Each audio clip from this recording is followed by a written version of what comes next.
ever had a time when you went into a new or unfamiliar environment? Like you're a new place and you're the new person? So the message today, and this is the only slide for the whole message because there's lots to look at there, right? And so I did not make it, but I'm very happy for the person who made it for me. But it's Jesus, the Magi, and the stranger at the door. So it's the stranger at the door. Somebody already asked me, who is that? Well, it's a stranger. Stranger means you don't know who it is. And so Jesus, the Magi, and the stranger at the door.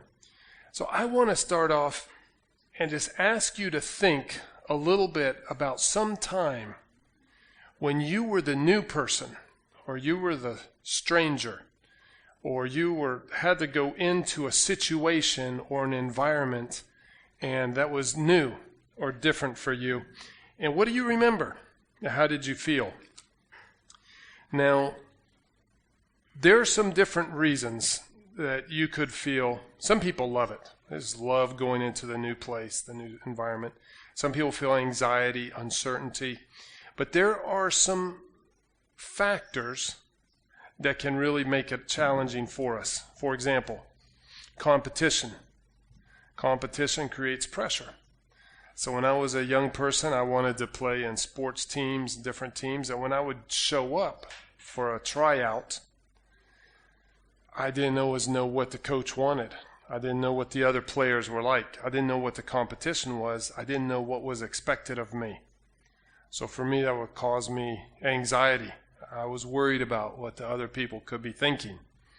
Some people are in drama. There are different things, but you go into a situation where there's going to be competition, and that can be a challenge. Maybe some of you have experienced that. Or cultures are different. Have you ever gone into a place and you knew that you were so different that everybody was looking at you? And some of you came here to Uruguay and it's like, yeah, you get on the bus and people kind of move away. And when I went to Colombia, I feel like I'm normal size, but as a person. But in Colombia, most of the people are small. And so I was like a giant walking around. And wherever I went, I knew that people looked at me and said, there's a gringo. That's what they were thinking. And so I was the youth leader in a church. And I couldn't go anywhere, and they would just call me the gringo. And the kids called me the gringo. And I learned to take it not as an insult, just that's the way it was. But you walk into a place, and you just know everybody's looking at me. Or you feel that way. Maybe it's not true.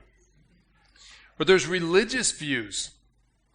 Sometimes you're in a place, and there are some cultures where just the way that you dress is very important. And I'm not just talking about people that cover their head or, cut their hair a certain way or wear certain kind of clothes to be in church or to be somewhere else. But it can be more than that. I worked as a youth pastor in a city in Florida in the States called Jacksonville, Florida. And it's a big city. It's not so populous with people, but it's all spread out. And there's bridges and rivers, and we lived on the west side. And Jacksonville was filled with churches, Christian churches. And most of them were Baptist or what they called charismatic. And the Baptist churches all had their own identity. And I was the leader of a youth group in a Methodist church on the west side, which had its own identity. And the teenagers came from about 17 different public schools and a couple of private schools.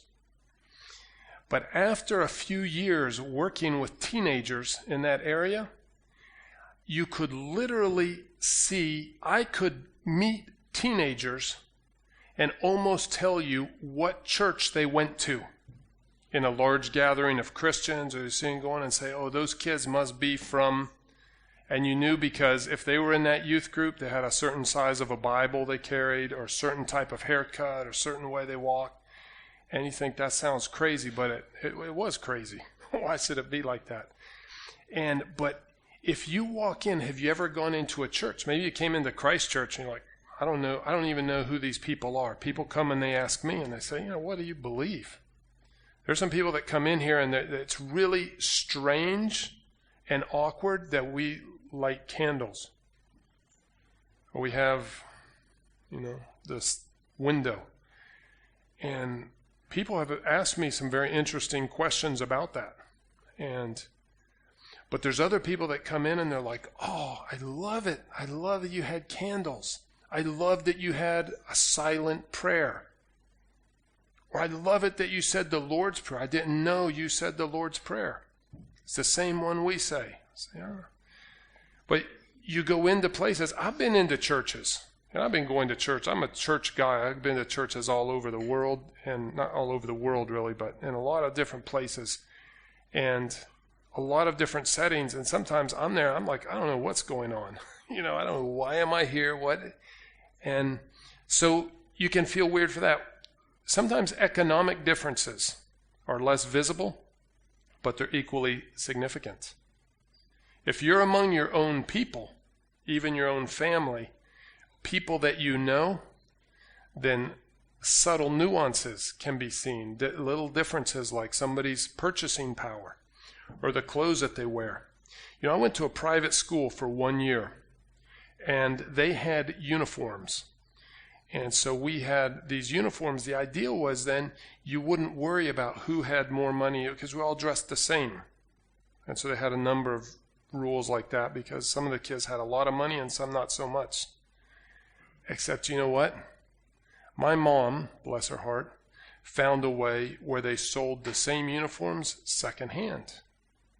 Somebody had used them before and they were in good shape, and so she could buy those for less money. So for her, that was great. And now being a parent, I think, man, that's great.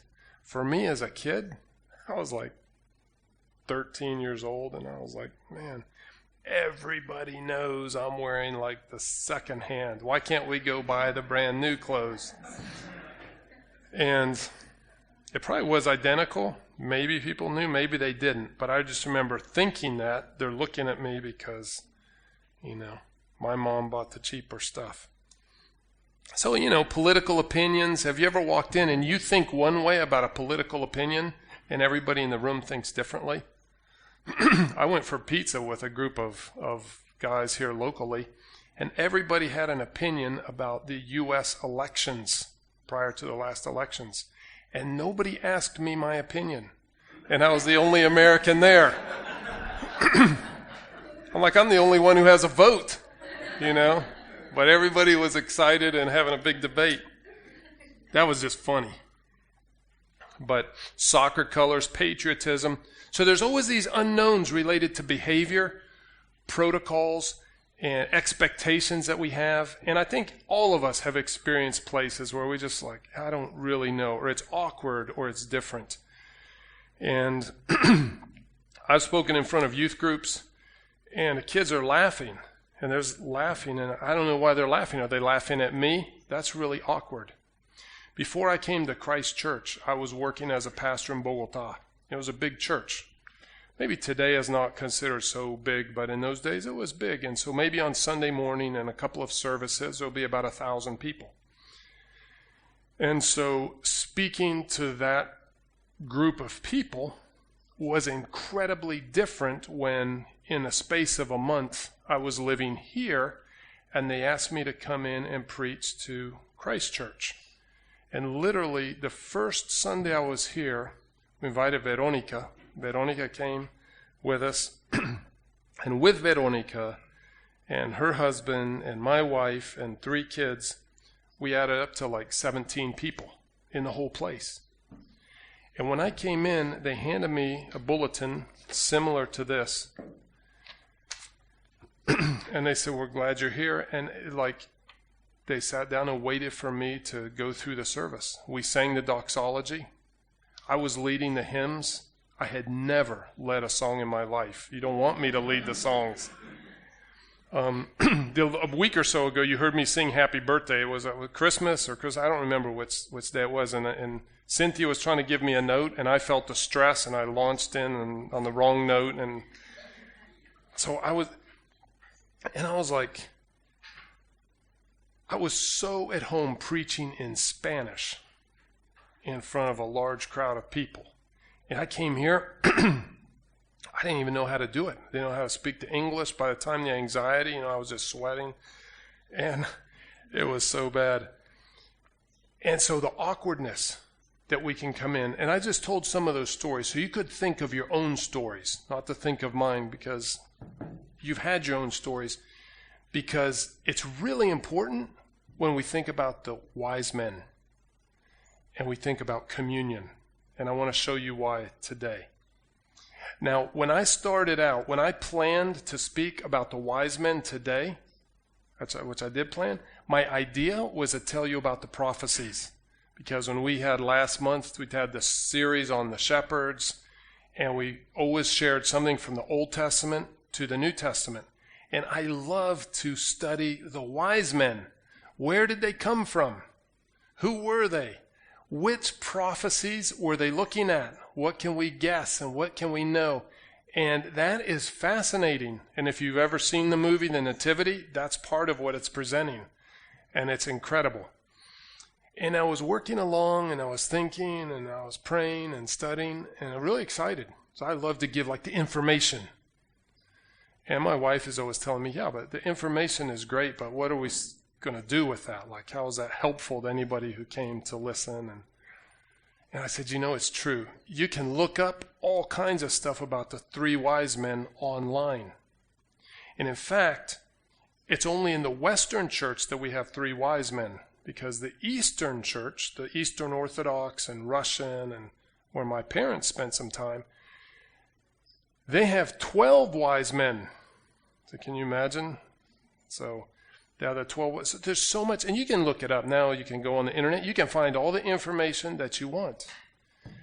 And so I started shifting my thinking, and I said, what do we not know about the wise men? We want to know. Like where did they come from? How far did they travel? How many were there? How did they learn about it? I said, well, what do we really know about them? What do we know for sure? And there's only one part of the Bible where they appear, and it's in the book of Matthew. The Gospel of Matthew is chapter 2, verses 1 to 12. And I want to read that part. Some scholars say that Luke and Matthew are so similar, but particularly different in the story of how Jesus was born, the details they share and the way they talk about it. And some scholars have suggested that it sounds almost as if Mary was interviewed by Luke for the Gospel of Luke. Like Luke went and he had spent time with her. We know that Luke spent time with Mary and the part of the same group. And when Luke recorded it, he had all of Mary's recollections and stories. And that when Matthew was writing, he's pretty much getting the condensed version from Joseph. And so, chapter 2 of Matthew says, after Jesus was born in Bethlehem in Judea, during the time of King Herod, Magi from the east came to Jerusalem. And I'll just stop right there. People are still arguing about what the word Magi means. There's some pretty good theories, but we don't know for sure. Anna Ruth has some Bibles if you want a Bible. But they came from the east. They came to Jerusalem and they asked, where is the one who has been born King of the Jews? We saw his star in the east and we've come to worship him. And so when King Herod heard this, he was disturbed, and all Jerusalem with him. Because if the king is disturbed, you better be disturbed too, particularly if he's a wicked murderer like King Herod was. So everybody was disturbed with him. Verse 4. So King Herod called together all the people's chief priests, the teachers of the law. He asked them where the Christ was to be born. In Bethlehem in Judea, they replied, for this is what the prophet has written. But you, Bethlehem, in the land of Judah, are by no means least among the rulers of Judah, for out of you will come a ruler who will be the shepherd of my people Israel. So verse 7, Herod called the Magi secretly, and he found out from them the exact time the star had appeared. He sent them to Bethlehem, and he said, go make a careful search for the child, and as soon as you find him, report to me, so that I too may go and worship him. After they had heard the king, they went their way. And the star they'd seen in the east went ahead of them until it stopped over the place where the child was. And when they saw the star, they were overjoyed. And on coming to the house, they saw the child with his mother Mary. And they bowed down and they worshipped him. And then they opened their treasures and presented him with gifts of gold and of incense and of myrrh. And, having been warned in a dream not to go back to Herod, they returned to their country by another route. So, that's pretty much all we know about the wise men. And there's so many fascinating things I could tell. I was excited to tell you. And then I said, you can watch a movie, you can look it up. So there are unknowns about the stars, the motivations, the traditions, But what do we know from Matthew's text? We know they were different. They were culturally different. They were linguistically different. They don't speak the language. They are religiously different. Socially different. Economically different. And they come from far away. In fact, nobody knows where they came from. Nobody knows where they went. Nobody even really knows what their names were. These guys, the Magi, maybe they were women.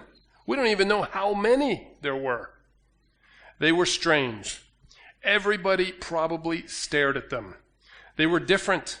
They had no reason or right to be there, as far as the Jews are concerned, or the Romans, or the townspeople. If you've ever been a person who lives in a small town, you know what it's like in a small town when a stranger comes in from the big city or from far away. And people are looking and they quietly and they just watch. Who are these people? What are they doing here? And they're speculating and they're guessing. And if you've been the person that came from far away, you went into some town, you can feel those questions. But the Magi didn't belong, but they met the child, they worshiped in their own way, they gave their gifts, they continued on their journey. But what else do we know? We know they came looking for hope. They were looking for hope.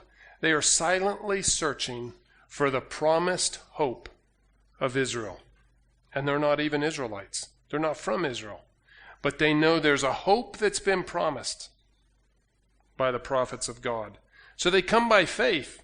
They're following the sign of a star from far away, following the sign of a star. So these are people, they're acting by some faith. They're pretty confident that this is a sign. They're going to find something. There's a constellation, a comet, some sort of planetary alignment. But they're also following the ancient Hebrew scriptures, promises recorded by Moses, Isaiah, Micah, and others. And they came in peace. Think about it. They come in, I say quietly, relatively quietly. They worshiped, they blessed the family, they present their gifts, and they leave. Peace and provision. Mystery people who believed that the promises of God were more real than their own circumstances. They left their life to make this journey. They believed the promises of God were more real than the threats of King Herod. They were more real than the poverty. What do I mean? When they came, we've talked about it, you've read the text. Mary and Joseph are poor people. They're living in poverty in a town that is poor. They have very little to nothing. And these guys come in with their treasures. And it's interesting that Matthew doesn't explain the argument they might have had. Could this really be the kid? Is this the one? Is this the place? No. These three, we call them the three. Is that okay? The three Magi, these kings, come with their treasures into the poverty. They worship, they open their gifts, and they believe God has brought them here. So they believe the promises of God are greater than the violence, the ignorance of the people in front of them compared to themselves, the geographical limitations. They come impossibly. They gift the unimaginable, and nobody even recorded their names. That might give you an idea of how strange it was that they came. Like, they came and they left, and Joseph and Mary and others are still going like, what just happened? And it's too late to go back. They're gone. Curious, crazy, confident camel riders. So the Magi came looking for Jesus. That's all they wanted. They wanted to see the Christ. And that personal encounter with Jesus was the fuel for their return. They left a different way. They left different. So what does that teach me about me? Here's a rule for 2020. When you read a text and you don't know how to understand it, ask, what does it teach me about me? What does it teach me about others? What does it tell me about God?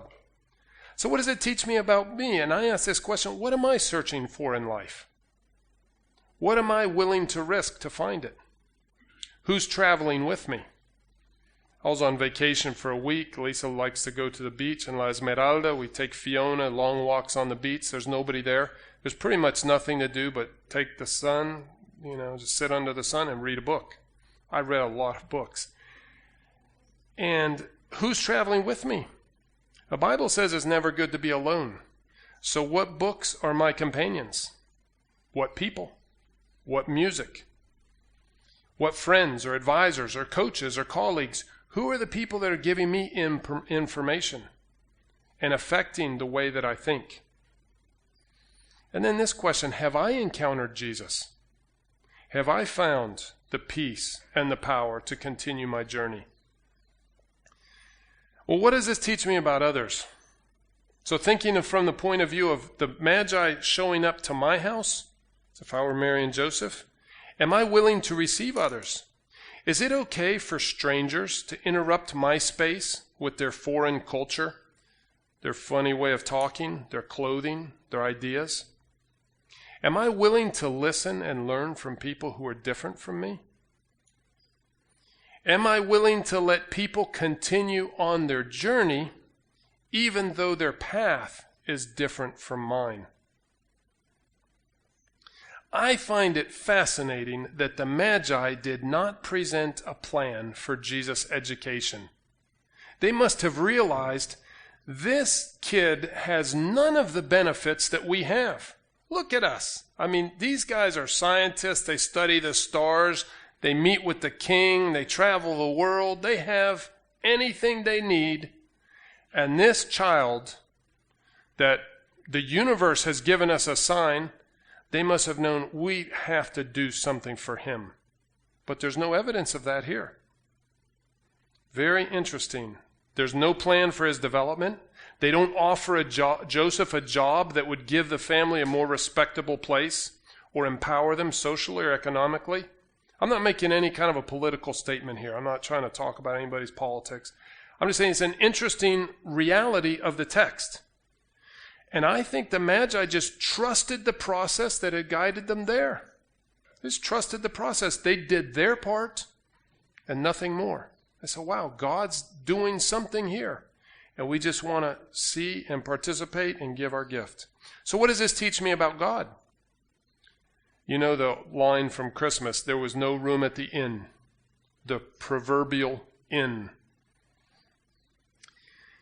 But God had provided in advance a space where everyone could gather. The movie showed that very well. Like somehow there's a space for everybody. Who's everybody? Well, think about this. Jesus never met a stranger. He connects well with everyone who wants to meet him. You know, I went to church all of my life. When I was young, because my parents made me. Then I liked it. Then I quit liking it because we went to a place where everybody wore a tie. And my dad made us wear a tie. I was like 5th grade trying to put on my tie. And so we had conflicts in the house. But always going to church. Communion, whatever they did, we just did it. Singing hymns from the hymn book. Then I grew up, changed churches. I became the youth pastor. I had the kids in the pews. And older people came and they said, hey, you can't have the kids down here at the front making noise, you know, and this one has his hat on. Tell him to take off his hat. I said, I'd rather, I just fought for the kids' rights. So if they want to wear a hat, they can wear a hat in church. And all these different kind of conflicts. And I grew older and I went to seminary and I helped start a church in Bogota. And then I was in Medellin and we were helping start a church in Medellin. And one day they said, John, do you want to serve communion? I said, yeah, okay. So it was my opportunity. And they said, this is what we say. I had never really thought about some of the things that we said.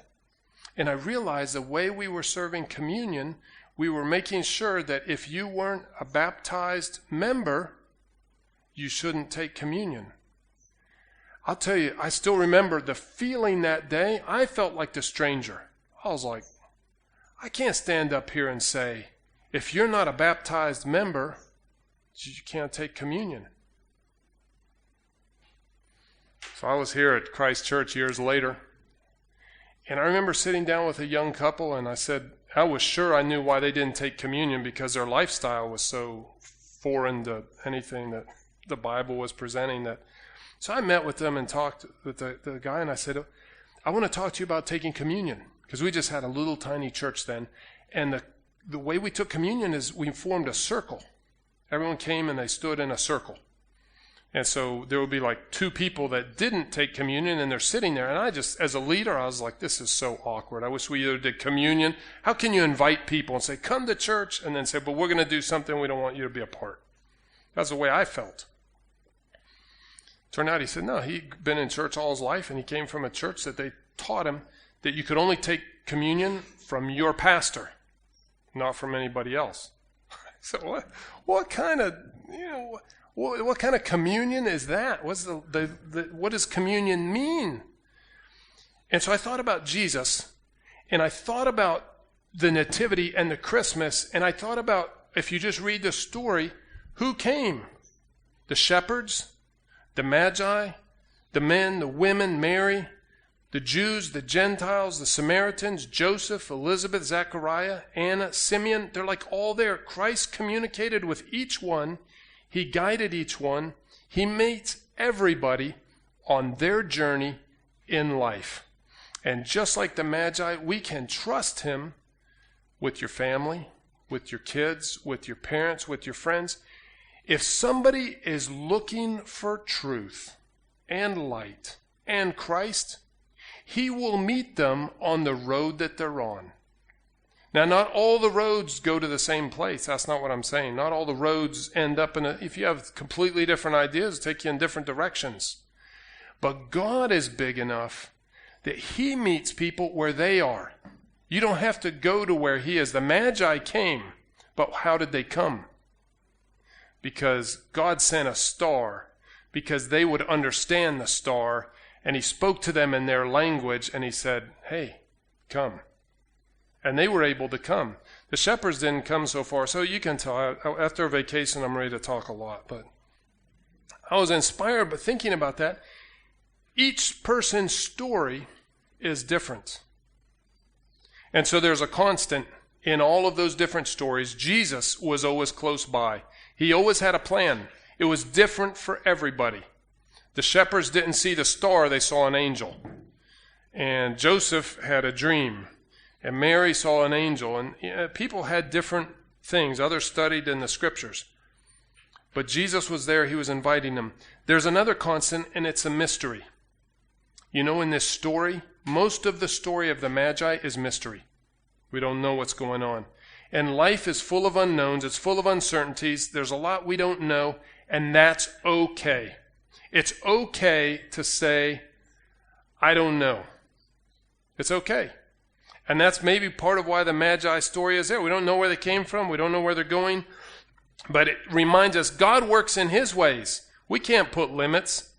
We don't know who he's going to bring to us or put on our path this year in 2020.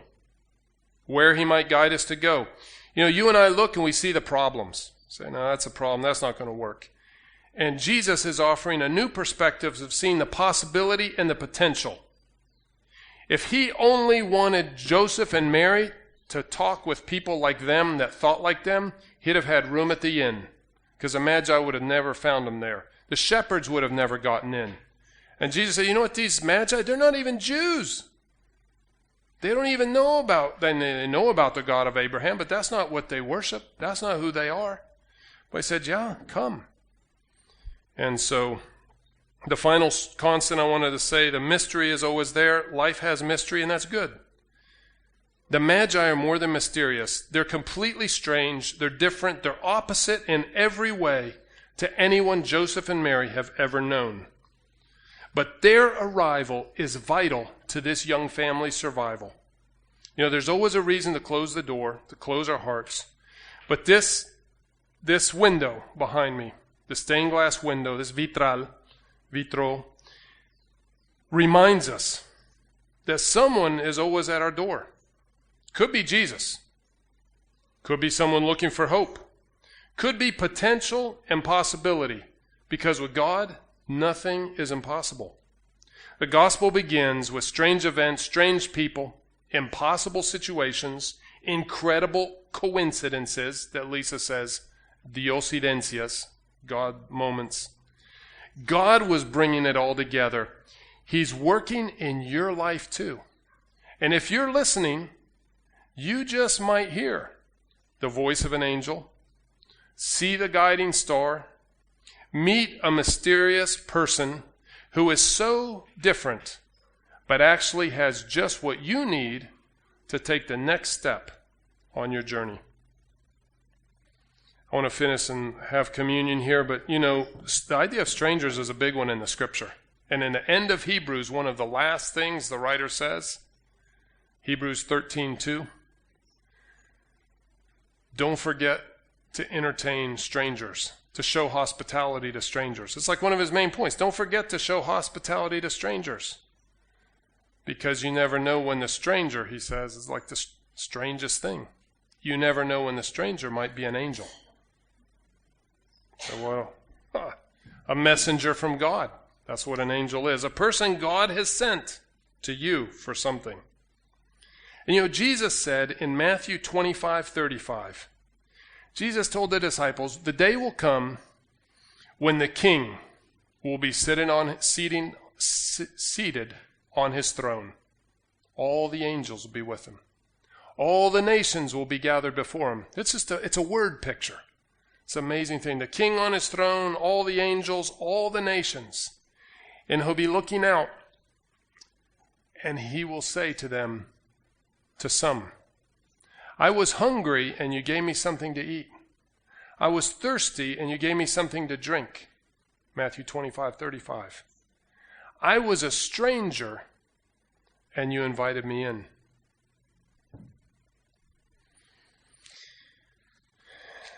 So, when I open the table for communion, I think to myself, and I tell you as a community, I don't know if you're a shepherd from the field nearby, or you're a magi that's far away, where you've traveled to be here today, geographically or spiritually. It's like a metaphor. I don't know. But when Jesus came, he never met a stranger. And so for communion, there's nothing that would keep you from coming except your own choice. And that's not a bad thing. For maybe you say, no, I just don't feel comfortable. Okay? But I want you to know that God's love is so great, he just invites everybody. He says, would you come? Give me an opportunity. I'd like to know you. And the Magi came, and they didn't make a plan for changing Jesus' life. They just worshiped and said, wow. And they went on. And nobody even knows who they were, where they came from, where they went. God can be working in your life, and you never know when he's going to surprise you, how he's going to surprise you. He surprised his disciples, because the very night that he was betrayed, he took the bread. Someone said we should have pan dulce. And he took the bread and he broke it and he gave thanks. And he offered it to them and he said, "Take and eat, this is my body. It's broken for you. Eat this in remembrance of me." And I'm sure there was a mystery. They said, "Well, we don't really know what you're talking about," but nobody said it out loud. They just watched and they wondered. And after they had eaten, Jesus took the cup. And there was a special ceremony that they had with a cup, and they all shared it. But he gave it a new meaning, and he took the cup and he held it up and he gave thanks, or he blessed it. And he said, "This is my blood of the new covenant, which is poured out for many for the forgiveness of sins. So drink this in remembrance of me. For as often," Paul said, "as you eat this bread and you drink this cup, you proclaim the Lord's death until he comes." And Paul meant we proclaim his birth, his life, his death, his resurrection, the mysteries, but the open invitation to an encounter with Christ. And so as you come today, come with a thankful heart, come with your prayers for this year. Ask the Lord for his mercy. Ask him for faith. Ask him for what you need. And then just trust him in the process. One more thing about the Magi. When they came, they did not find what they were expecting. They went to Jerusalem and they met with King Herod. They said, "Where's the one that's been born King of the Jews? Surely everybody knows. Must be a big deal. Look at us. We came all the way here." And they went to Bethlehem. And they found this sad, poor little family with probably limited hope and possibility of survival. And they didn't try to solve it. They said, "God brought us here, and God's going to carry this through." And you know what God did? He did. And he'll do it for you. Let's pray. Heavenly Father, there are a lot of transitions going on in people's lives, a lot of challenges that we have. And probably most people here have something in their life that's an obstacle or a problem or something broken that's bigger than their ability to handle it. And it's something impossible. But you're the God that makes all things possible. And you bring mystery people and situations along our path to bring unimagined gifts, to do amazing things. And I pray that this year of 2020 could be a year of trusting you and experiencing your miracles and your angels guiding us and experiencing you and your love and your welcome in ways we've never experienced it before. So bless each person as we come and share this tiny step of faith. In Jesus' name, amen.